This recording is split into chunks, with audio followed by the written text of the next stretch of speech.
Welcome to our channel. Korea Utara memiliki masyarakat kaya di ibu kota. Namun sebagian besar warganya miskin, terutama di pedesaan.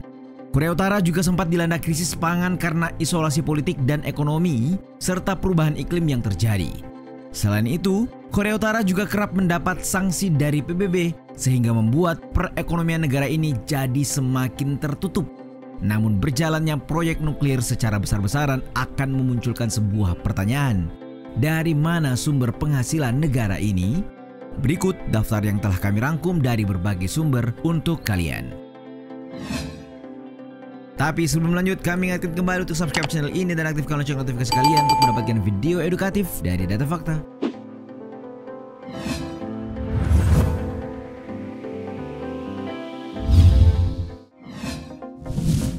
Hubungan dagang dengan Cina.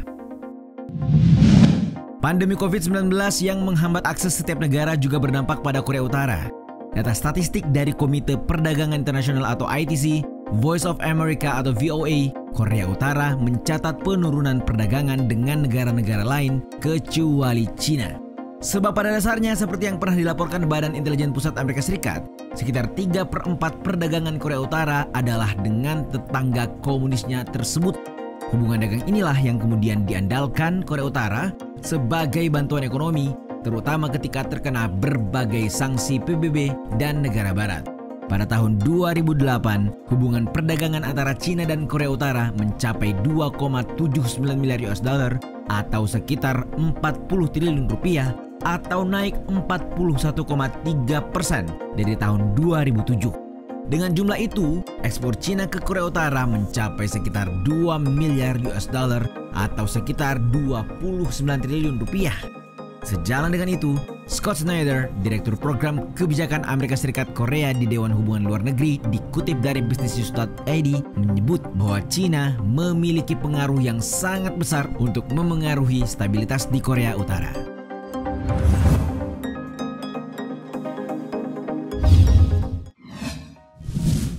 Kerja paksa. Cara yang satu ini mungkin akan terdengar mengerikan, tapi demikianlah kenyataannya. Hanya saja rezim Korea Utara mengatasnamakan alasan cinta tanah air untuk memanfaatkan tenaga warganya secara gratis. Kantor berita korut KCNA bahkan menyebut bahwa ratusan anak dengan kebijaksanaan dan keberanian di masa-masa muda terbaik mereka telah memilih melakoni pekerjaan fisik bagi negara. Berdasarkan dua uraian dalam sumber yang sama, KCNA menyebut puluhan anak yatim piatu bergegas ke kompleks tambang batubara Shonei untuk memenuhi ikrar mereka dalam membayar sepersekian juta cinta yang telah ditunjukkan partai. Selanjutnya, sebanyak 700 anak yatim piatu dilaporkan telah sukarela bekerja di pabrik, tambang, dan ladang. Di sisi lain, isu mengenai pemanfaatan tahanan politik pun merebak belakangan.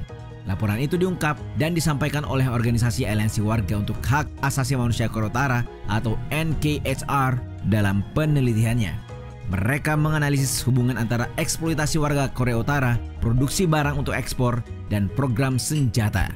Sementara berdasarkan laporan PBB tahun 2015, pemerintah juga mengirim ribuan pekerja Korea Utara ke luar negeri untuk bekerja keras di bawah kondisi kerja paksa.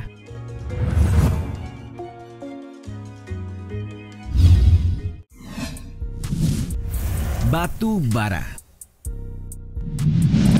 Pada kenyataannya, batu bara merupakan komoditi ekspor penyumbang pendapatan negara terbesar Korea Utara, di mana Tiongkok diyakini sebagai satu-satunya negara yang membeli batu bara dari negara paling tertutup tersebut.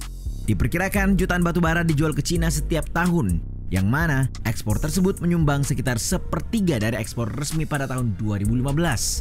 Namun pada penghujung 2016, Dewan Keamanan PBB memberikan sanksi baru kepada Korea Utara terkait program nuklir dan memotong 60% ekspor batubara ke Cina adalah sanksi yang dimaksud. Hanya saja, belakangan Cina menuai kecaman karena membeli batubara dari Korea Utara secara terbuka, sebagaimana dilaporkan oleh The Wall Street Journal pada 7 Desember 2020.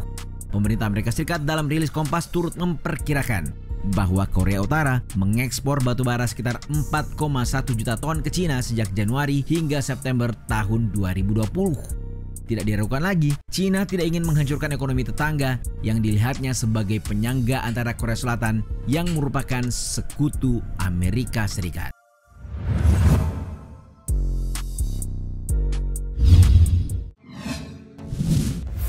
Cyber attack. Setiap negara tentu tidak asing dengan aktivitas peretasan alias cybercrime. Namun alih-alih untuk kepentingan intelijen, Korea Utara justru memanfaatkan untuk mencuri uang demi menghidupi negaranya yang miskin dan sempat dikenai sanksi internasional. Demikian Institut Keamanan Finansial Korea Utara atau FSI menyebutkan lewat hasil studinya. Pendapatan potensial Korea Utara yang bersumber dari hacker bank disinyalir terjadi sejak awal tahun 2016. Hingga kesimpulan yang dihasilkan adalah dalam beberapa tahun terakhir terjadi perubahan fokus peretasan ke arah peningkatan masuknya mata uang asing ke Korea Utara. Bahkan dalam laporan perusahaan keamanan dunia maya Kaspersky, Korea Utara dikaitkan dengan serangan terhadap lembaga keuangan di 18 negara. Sebuah pencurian lewat cyber di Bank Sentral Bangladesh menjadi berita utama pada Maret tahun 2016. Korea Utara dicurigai berada di balik kelompok peretas internasional bernama Lazarus, di mana Bank Sentral Bangladesh kebobolan kas sebesar 81 juta dolar Amerika Serikat atau setara dengan 1,08 triliun rupiah karenanya. Pada saat Kaspersky mengatakan operasi hacking yang sama ditelusuri ke Korea Utara, juga digunakan ke negara lain antara lain Costa Rica, Polandia, dan Nigeria. Namun Korea Utara mengelak semua tudingan tersebut.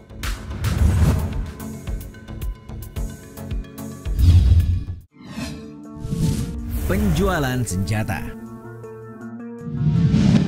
Penjualan senjata adalah apa yang oleh Korea Utara lakukan demi ambisi pengembangan nuklirnya.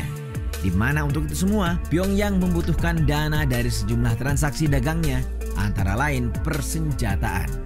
Oleh sebab itu, kemudian Dewan Keamanan PBB mengeluarkan resolusi 1718 pada tahun 2006 yang antara lain memberlakukan embargo pada perdagangan dengan Korea Utara dalam sistem senjata-senjata konvensional yang besar, rudal, senjata pemusnah massal, dan barang-barang terkait dan jasa. Seorang analis yang memimpin The Economist Intelligence Unit untuk Indonesia, Filipina, dan Korea Utara, Anwita Basu menuturkan dalam rilis CNBC, perekonomian Korea Utara pada dasarnya dijalankan oleh perdagangan senjata.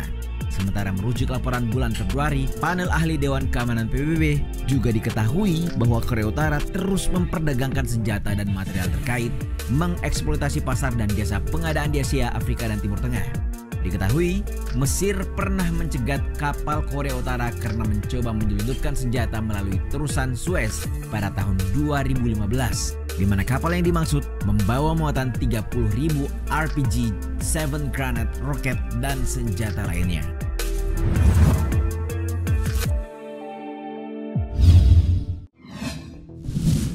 Jaringan penyelundupan. Pernahkah kalian mendengar tentang Office 39? Nah, hal ini disebutkan merujuk pada organisasi rahasia milik keluarga Kim Jong-un yang menghasilkan uang dengan penyelundupan. Jaringan ini didirikan oleh Kim Jong-il, ayah Kim Jong-un pada tahun 1974. Office 39 disebut berbasis di ibu kota Pyongyang, di mana para diplomat dikirim ke seluruh dunia untuk melakukan kegiatan ilegal. Secara rinci, kegiatan yang dimaksud berupa kerja paksa, pemalsuan, penyelundupan emas, penjualan narkoba, dan penjualan senjata. Menurut para ahli, jaringan penyelundupan itu menjadi cara Kim untuk menghindari sanksi saat melakukan ekspor impor barang-barang tertentu dari dan ke negara itu. Kabar ini pun telah dibenarkan oleh David Maxwell, mantan kolonel dan pakar pasukan khusus Angkatan Darat Amerika Serikat untuk Korea Utara melalui pengakuannya dalam rilis CNBC. Sementara berdasarkan data yang dihimpun CIA, rakyat Korea Utara disebut sering terlibat dalam penyelundupan obat-obat terlarang seperti heroin dan metafetamin.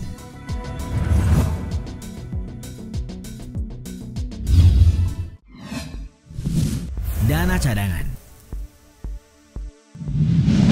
Mengingatkan tentang sektor batubara, faktanya Korea Utara patut berbangga atas sumber penghasilan tersebut. Sebab dari peningkatan penjualan batubara ke Cina, Korea Utara diperkirakan memiliki dana cadangan yang lumayan besar. Hal ini terutama saat harga komoditas dunia pada dekade sebelumnya mengalami lonjakan. Selain itu, endapan mineral di Korea Utara dapat mencakup lebih dari 200 jenis mineral termasuk besi, emas, seng, tembaga, dan grafit. Demi mengelak dari sanksi yang ditujukan untuk memangkasnya dari sistem keuangan global, maka Korea Utara berinisiatif untuk menyimpannya di Cina. Selanjutnya, agar akses terhadap uang tersebut dapat dibatasi, kemauan politik pemerintah Cina untuk menggunakan hukum domestik dalam melacak dana tersebut adalah arah yang ingin dituju. Penyelidikan oleh Perserikatan Bangsa-Bangsa dan Amerika Serikat yang dikutip Liputan 6 menemukan bukti bahwa Korea Utara menggunakan jaringan perusahaan untuk mendapatkan akses ke bank global. Itulah tadi fakta seputar sumber penghasilan Korea Utara yang selama ini dikenal tertutup soal regulasi ekonominya. Selain misterius, kata apa lagi yang menurut kalian cocok untuk mewakili negara ini?